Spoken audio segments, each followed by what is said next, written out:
आपके अपने YouTube channel RBS study classes में। हम पढ़ रहे हैं हिंदी साहित्य का इतिहास, और हिंदी साहित्य के इतिहास को हमने एक वीडियो अभी तक कवर किया है, जिसमें हिंदी के बारे में भी हमने आपको बताया कि हिंदी का जन्म कैसे हुआ है। जो हिंदी शब्द है, हिंदी जो शब्द है हमारी फारसी भाषा का शब्द है, और ये हमारा हिंदी में कैसे परिवर्तित हुआ, ये हमने आपको तो छोटी सी जानकारी दी हिंदी के बारे में शुरुआत कर रहे थे, तो वो आपको बताती है। आज से हम शुरू कर रहे हैं इसी के नेक्स्ट आगे जो हमारा शुरू होगा कि हिंदी भाषा जो थी, इसे शुरुआत कैसे कहाँ से हुई थी, कितने भागों में से बांटकर हम इन्हें पढ़ते हैं। तो शुरुआत है हमारी भारतीय आर्य भाषा। शुरुआत हम करते हैं जो हिंदी को भारतीय आर्य भाषा, ठीक, भारतीय आर्य भाषा। जो भारतीय हमारी जो भाषा है उसे हम भारतीय आर्य भाषा के नाम से जानते हैं, और इसे हम 3 भागों में बांटकर पढ़ते हैं। 3 भागों में बांटकर पढ़ते हैं। एक हमारी आती है इसमें प्राचीन भारतीय आर्य भाषा, पहली एक हमारी आती है प्राचीन।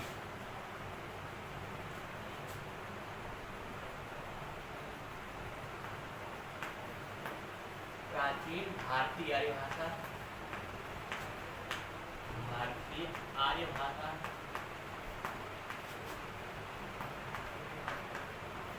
दूसरी हमारी मध्यकालीन, मध्यकालीन भारतीय आर्य भाषा।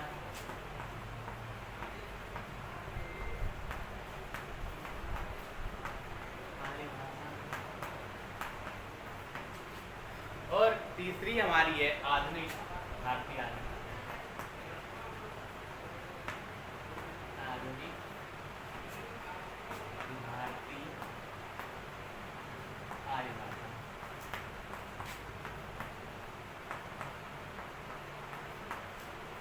आधुनिक भारतीय आर्य भाषा, ठीक है। तो जो भारतीय आर्य भाषा को हम 3 भागों में बांटकर पढ़ते हैं। एक हमारी है प्राचीन भारतीय आर्य भाषा, दूसरी है मध्यकालीन, और तीसरी हमारी है आधुनिक आर्य भाषा। तो इसका जो समय है वो 1500 ईस्वी पूर्व से लेकर 500 ईस्वी पूर्व तक इसका समय माना जाता है। 1500 ईस्वी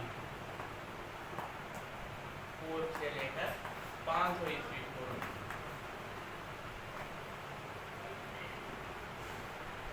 पूर्व तक का समय, 500 ईस्वी पूर्व तक का समय काय का माना जाता है। ये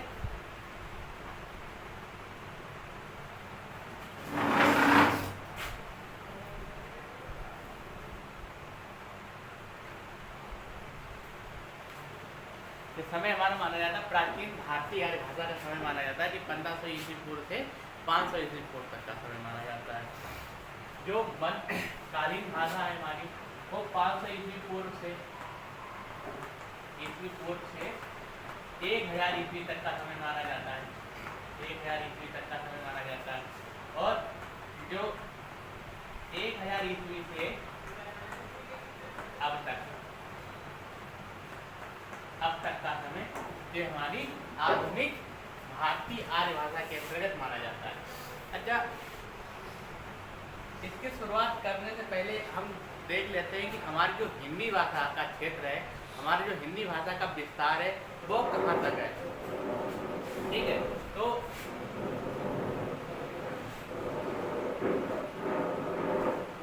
ये हमारी दिशाएं हैं, इसे हम कहते हैं उत्तर, इसे कहते हैं दक्षिण, इसे कहते हैं पूरब, और इसे पश्चिम। यानी ये हमारी जो हिंदी भाषा का क्षेत्र है, देखो यहाँ पे लिख लें, हेडिंग डाल दें, हिंदी भाषा का क्षेत्र, हिंदी भाषा का क्षेत्र। अब देखो हिंदी भाषा का क्षेत्र कहाँ तक है। उत्तर में जो क्षेत्र हमारा फैला हुआ है, उत्तर जहाँ हिंदी बोली जाती है, वो हमारा उत्तर में जो उत्तराखंड में हमारा पड़ता है, उत्तर में यूके, उत्तराखंड में बद्रीनाथ, केदारनाथ, और बद्रीनाथ, बद्रीनाथ तक इसका विस्तार है। उत्तर में उत्तराखंड तक, उत्तर में उत्तराखंड तक जो केदारनाथ और बद्रीनाथ तक इसका विस्तार है। पूर्व में चले जाओ बिहार तक, पूर्व में बिहार तक, पूर्व में बिहार तक, और पश्चिम में आ जाओ अंबाला तक। अंबाला, अंबाला जी कहाँ पड़ता है? पंजाब में, ठीक है। और दक्षिण में है हमारा, दक्षिण में खंडवा, ये दक्षिण में हमारा एक खंडवा,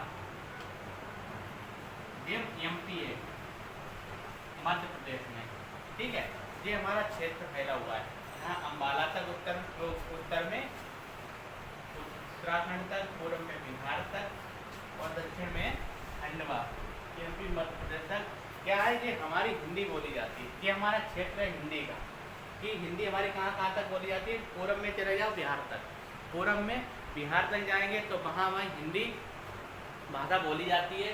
दक्षिण में आएंगे खंडवा तक, खंडवा जो कहाँ पड़ता है? मध्य प्रदेश में पड़ता है, मध्य प्रदेश तक हिंदी बोली जाती है। पश्चिम में हम आ जाएंगे अंबाला तक, अंबाला जी हमारा कहाँ पड़ता है? पंजाब में, अंबाला जी हमारा कहाँ पड़ता है? पंजाब में।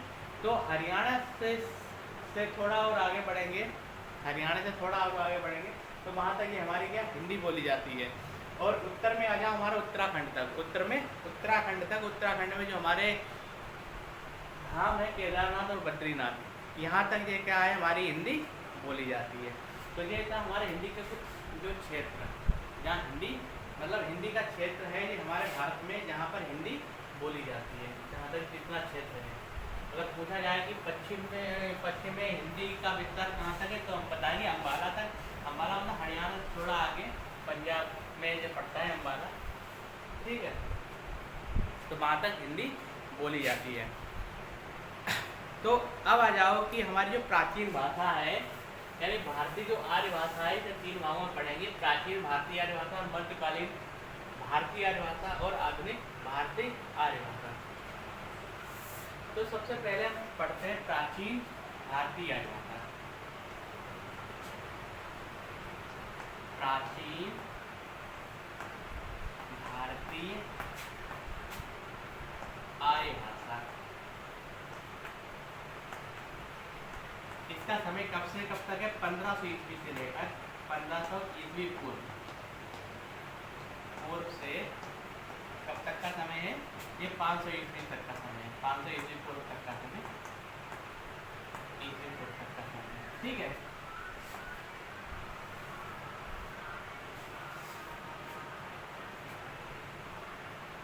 यानी प्राचीन आर्य भाषा जो है हमारी 1500 ईस्वी पूर्व से 500 ईस्वी पूर्व तक का समय, ये प्राचीन भारतीय आर्य भाषा का समय बोला जाता है।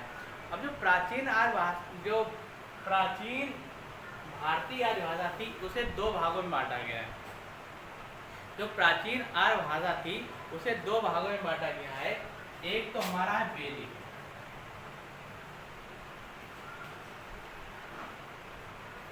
ठीक है। देखो प्राचीन जो आर्य भाषा थी हमारी, कौन सी प्राचीन आर्य भाषा? इधर संस्कृत को माना गया है, पहले यहाँ पे हमारी कौन सी भाषा है? वो संस्कृत। जो प्राचीन भारतीय आर्य भाषा है वो हमारी कौन सी है? संस्कृत है, ठीक है। और हमारी कौन सी भाषा है? देखो यहीं से लिख दें, जो प्राचीन आर्य भाषा कौन सी हमारी थी? संस्कृत, ठीक है। फिर हमारी मध्यकालीन भाषा आई, मध्यकालीन कौन सी भाषा आई थी? हमारी पाली, पाली के बाद आएगी प्राकृत, फिर अपभ्रंश, ठीक है। और आधुनिक भाषा हमारी कौन सी है? इसे हिंदी बोलते हैं, ठीक है। आधुनिक भाषा हमारी हिंदी, अपभ्रंश और अभ्रंश दोनों हैं यहाँ पर, ठीक है। अपभ्रंश और अपभ्रंश,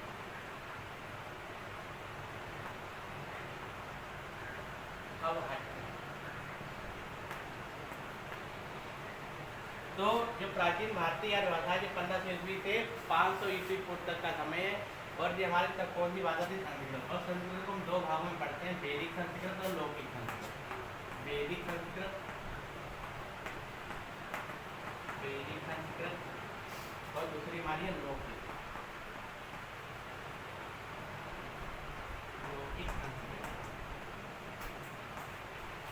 वैदिक संस्कृत और लौकिक संस्कृत।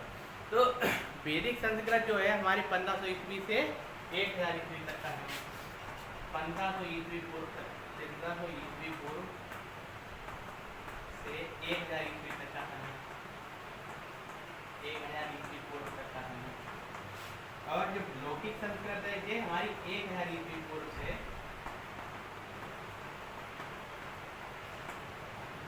500 ईस्वी पूर्व तक का है।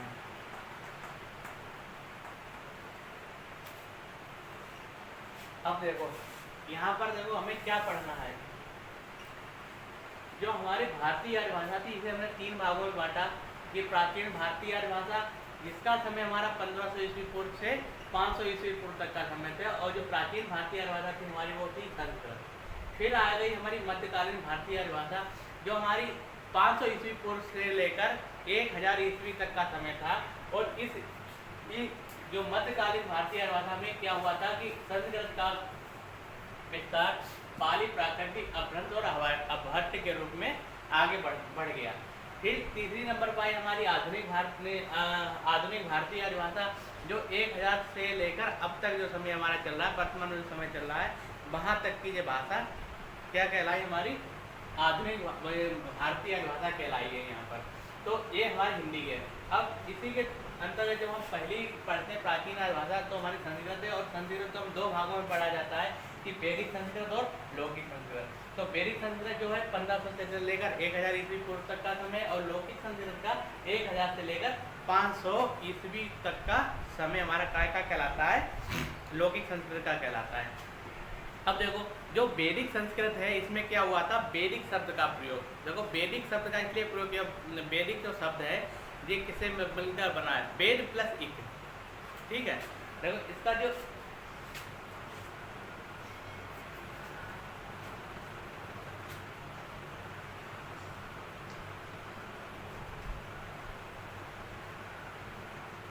वैदिक शब्द किससे बना है मिलकर, वेद प्लस इक, वेद प्लस इक, ठीक है।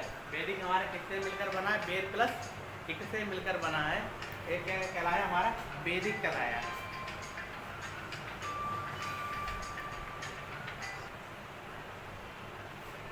देखो वैदिक क्या क्या अर्थ हुआ हमारा, वेद प्लस इक, तो हमारा क्या कहलाया, ये हमारा वैदिक शब्द बन गया, वैदिक बन गया। और वैदिक क्या है, इसमें वेदों की रचना हुई, इसमें क्या हुई, वेदों की रचना हुई, वेदों की रचना हुई इसमें, ये वैदिक काल में ही, ठीक है। वैदिक संस्कृत के द्वारा में ही वेदों की रचना हुई। वैदिक संस्कृत को ही देववाणी कहा जाता है। जो वैदिक संस्कृत इसे क्या कहा जाता है, देववाणी कहा जाता है। वैदिक संस्कृत को क्या कहा जाता है, इसे देववाणी भी कहा जाता है, ठीक है। इसमें जो वेद बने हुए थे हमारे 4 वेद बने हुए थे। वेदों की रचना, वेद कितने थे, 4 वेद हमारे कितने थे, 4 वेद बने हुए थे। तो सबसे पहला हमारा वेद पूछा था ऋग्वेद,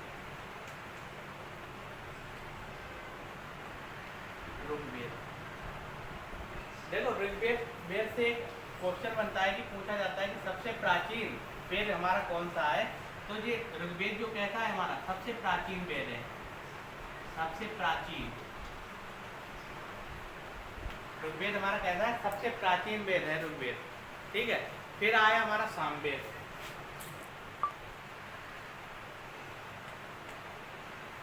ऋग्वेद सामवेद, ठीक है। फिर आया हमारा यजुर्वेद,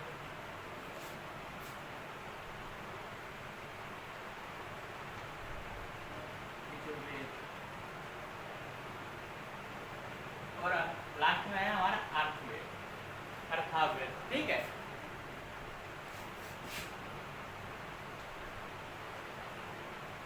ये हमारा नवीन वेद माना जाता है, नवीन जो अर्थवेद है वो हमारा कैसा माना जाता है, ये नवीन वेद माना जाता है। और ऋग्वेद कैसा माना जाता है, ये प्राचीन वेद माना जाता है। सामवेद में क्या बताया गया, यहाँ पर संगीत के बारे में यहाँ पर बताया गया, सामवेद में संगीत के बारे में बताया गया। अब देखो जो वैदिक संस्कृत थी, जहाँ पर वैदिक संस्कृत थी तो वहाँ पर क्या मानव उत्पत्ति का सबसे पूछा जाता है कि जो वैदिक संस्कृत में ही जैसे सबसे पहले हमारा ग्रंथ बना था ऋग्वेद, तो यहाँ पर पूछा जाता है, क्वेश्चन पूछा जाता है कि मानव संस्कृति का सबसे प्राचीन वेद कौन सा है, तो वो हमारा कौन सा होगा, हमारा ऋग्वेद होगा। कौन सा था, ऋग्वेद हो गया। अब यहीं पर देखो वैदिक संस्कृत में ही महर्षि पाणिनि के द्वारा संस्कृत को यास्क कहा गया था। देखो महर्षि पाणिनि ने यहाँ पर क्या कहा थे, महर्षि पाणिनि ने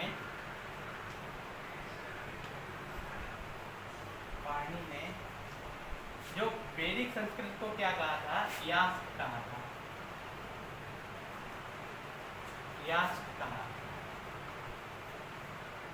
ठीक है, महर्षि पाणिनि ने वैदिक संस्कृत को क्या कहा, यास्क कहा था, यास्क कहा था।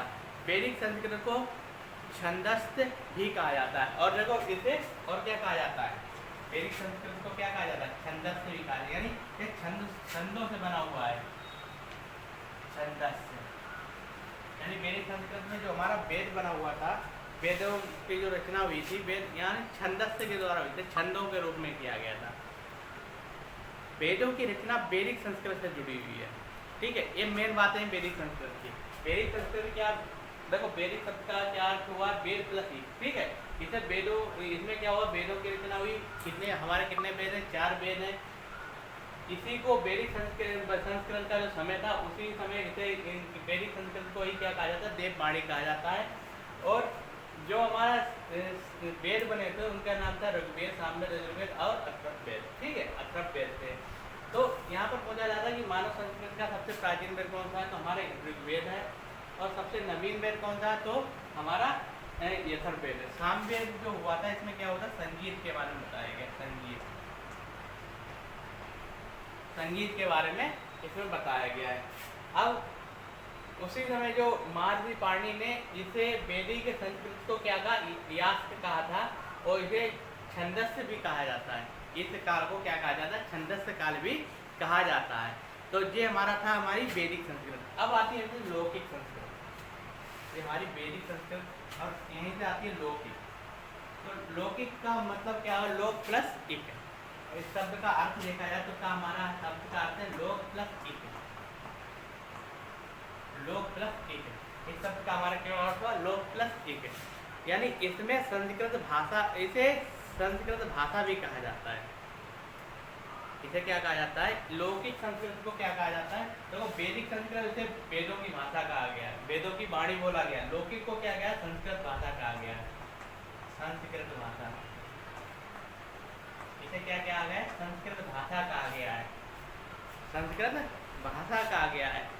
अब पाणिनि के द्वारा लौकिक संस्कृत को पद भाषा भी कहा गया है। अब देखो पाणिनि ने जो वैदिक संस्कृत की जो भाषा क्या कहा गया था, यास्क कहा गया था। और यहाँ पर पाणिनि ने क्या कहा, पाणिनि ने लौकिक संस्कृत को क्या कहा, इधर संस्कृत भाषा कहा गया, इसे क्या कहा, संस्कृत भाषा। महर्षि पाणिनि ने लौकिक संस्कृत को क्या कहा, संस्कृत भाषा कहा। यहाँ पर संस्कृत भाषा यानी संस्कृत पद भाषा कहा है, संस्कृत को क्या कहा है, पद भाषा। संस्कृत यहाँ पर पद भाषा है। महर्षि पाणिनि ने इसे लौकिक संस्कृत को क्या कहा है, पद भाषा कहा है। क्या कहा है, पद भाषा। अब लौकिक संस्कृत में ही हमारे रामायण की रचना हुई। जो लौकिक संस्कृत है इसमें देखो रचनाएं हुई थी, महत्वपूर्ण रचनाएं। इसमें ही रामायण, रामायण, महाभारत,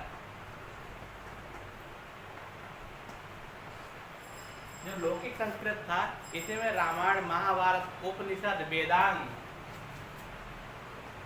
उपनिषद, वेदांग, उपनिषद, वेदांग और आण्यंक, अभिज्ञान शकुंतलम,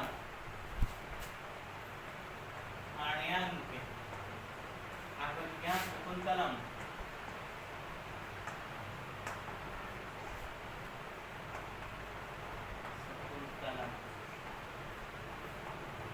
अभिज्ञान शकुंतलम, उत्तर रामचरितमानस। ठीक है, उत्तर रामचरित और रघुवंशम।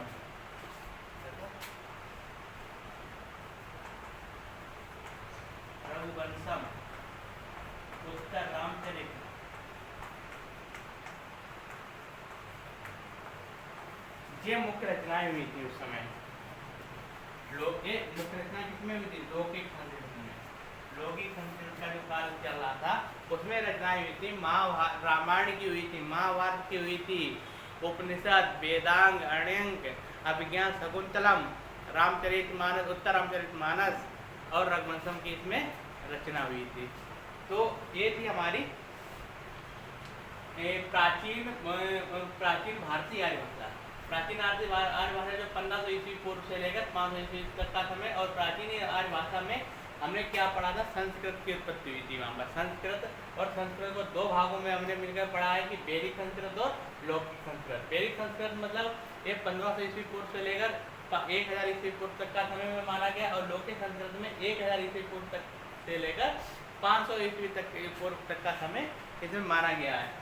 अब क्या था कि जो वैदिक संस्कृत तो इसका वैदिक का अर्थ क्या हुआ हमारा वेद प्लस ईक। इसे वेद प्लस ईक के नाम से जानते हैं। और इसमें क्या हुई? वेदों की रचना हुई। वेदों की संख्या हमारी कितनी है? 4 है। जो सबसे पहले हमारा जो वेद की रचना हुई है वो है हमारे ऋग्वेद है, ऋग्वेद। ठीक है। तो अगर पूछा जाए कि सबसे प्राचीन वेद हमारा कौन सा है या सबसे प्राचीनतम ग्रंथ कौन सा है, ये मानव उत्पत्ति का सबसे प्राचीन ग्रंथ कौन सा है, तो हमारा ऋग्वेद है। ठीक है, यजुर्वेद है। ठीक। और इसी काल को पाणिनि ने क्या कहा? यास्क कहा है। और क्या कहा गया है?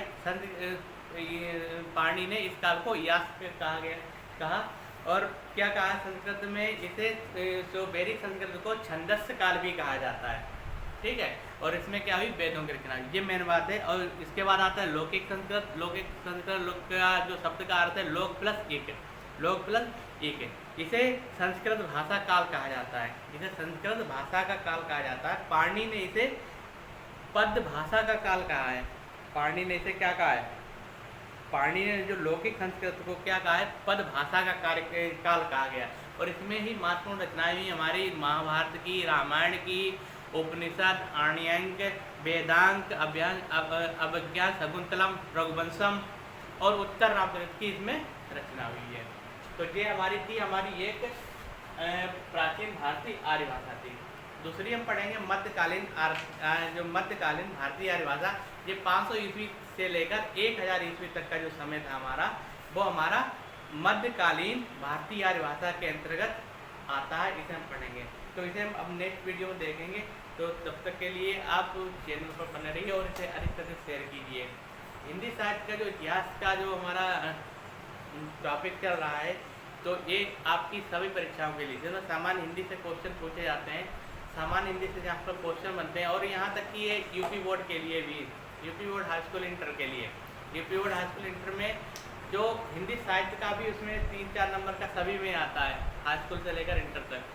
तो जो हाई स्कूल इंटर के जो भी छात्र हैं, ठीक है, तो वो उनके लिए भी ये वीडियो बहुत ही लाभप्रद है, लाभदायक है। और अगर उनके द्वारा अभी से अगर इसे वीडियो हिंदी साहित्य के इतिहास को अगर वो पढ़ेंगे, तो आगे आने वाली कंपटीशन में जब वो बैठेंगे तो यहाँ से वो क्वेश्चन हमेशा देखेंगे, अवश्य देखेंगे।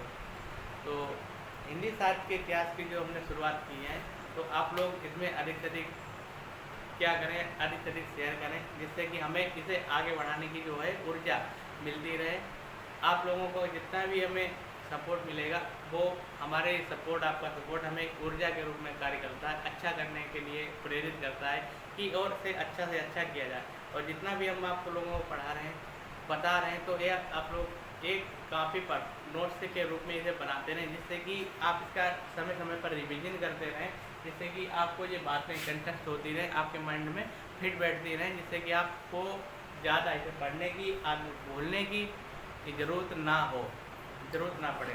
तो आप लोग ऐसे ही सहयोग बनाए रखिए, अधिक से अधिक शेयर कीजिए। जो बच्चे पहली बार चैनल को देख रहे हैं, तो उसे सब्सक्राइब जरूर कर लें। तो आज के लिए इतना ही, मिलते हैं हम नेक्स्ट वीडियो में। हिंदी साहित्य का इतिहास जितना भी है हम आपको पूरा पढ़ाएंगे और वो पूरा थ्योरी क्लास देंगे, सारी थ्योरी क्लास देंगे। तो आप लोग चैनल पर बने रहिए। आज के लिए इतना ही, मिलते हैं नेक्स्ट वीडियो में। बहुत बहुत धन्यवाद।